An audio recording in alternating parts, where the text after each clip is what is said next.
دوستو، جب لوگوں نے حضرت علی رضی اللہ تعالی عنہ کو اپنا خلیفہ مقرر کیا تو حضرت علی رضی اللہ تعالی عنہ نے مسجد کوفہ کے منبر پر کھڑے ہو کر یہ اعلان کیا: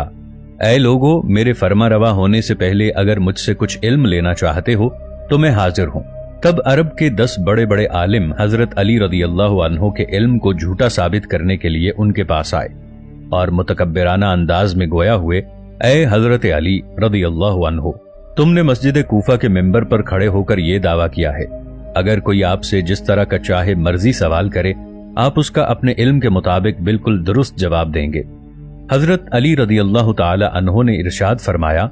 اے عرب سے آنے والے معزز مہمانوں،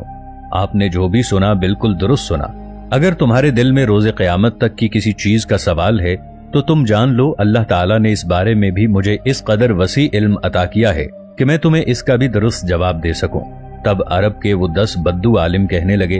کہ ہم تم سے ایک ایک کر کے سوال کریں گے، لیکن اے علی اتنا یاد رکھنا کہ ہم ایک ہی سوال کو بار بار دہرائیں گے، لیکن تمہیں اپنے علم میں اضافے کی بدولت اسی ایک سوال کے 10 مختلف جوابات دینا ہوں گے۔ اگر آپ نے ہمیں ایک سوال کے 10 مختلف جواب دے کر مطمئن کر دیا تو ہم مان لیں گے کہ آپ ہمارے خلیفہ ہو۔ اگر آپ ہمیں مطمئن کرنے میں ناکام ہوئے تو پھر یقیناً تم ایک کاذب خلیفہ ہو، نعوذ باللہ۔ دوستو، ان 10 سوالات والا واقعہ کوكب درری اور کتاب الکشکول میں واضح طور پر موجود ہے۔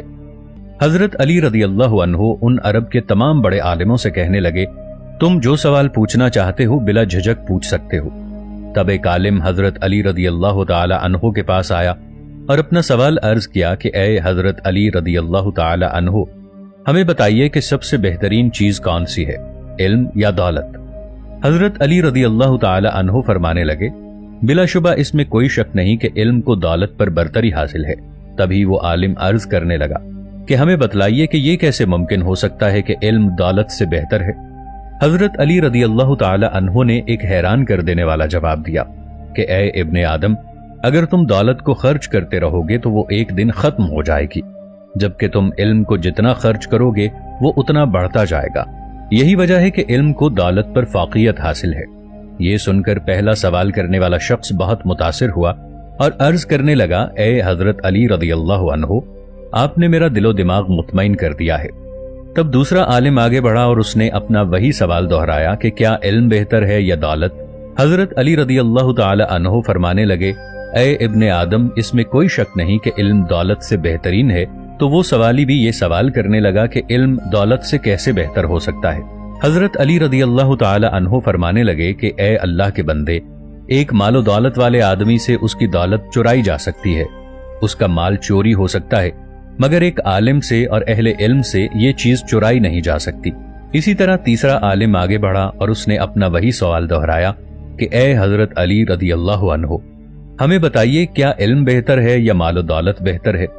حضرت علی کرم اللہ وجہہ نے جیسا کہ پہلے ان 2 آدمیوں کو جواب دیا تھا اس کو بھی یہی جواب دیا: بے شک علم دولت سے بہتر ہے۔ تبھی وہ آدمی کہنے لگا کہ کوئی ایسی دلیل دیجئے جس سے میرا دماغ مطمئن ہو جائے۔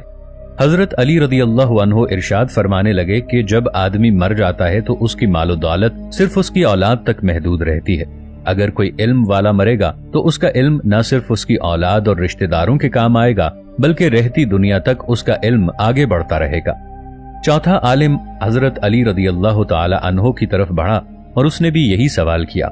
حضرت علی رضی اللہ تعالی عنہ ارشاد فرمانے لگے: اے ابن آدم، انسان جب مر جاتا ہے اسے قبر میں اتارا جاتا ہے تو اس کے ساتھ اس کی دولت ختم ہو جاتی ہے اور رفتہ رفتہ وہ سب کے ذہنوں سے مٹنا شروع ہو جاتا ہے،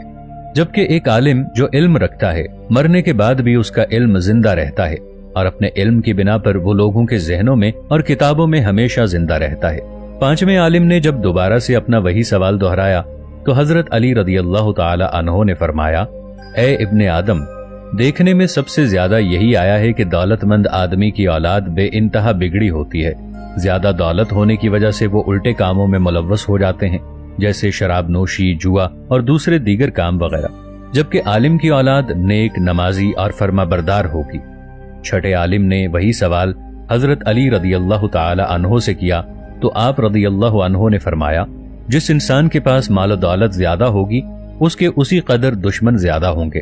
جبکہ جس کے پاس علم ہوگا اس کے ارد گرد با اخلاق اور عالم لوگوں کا دائرہ ہوگا۔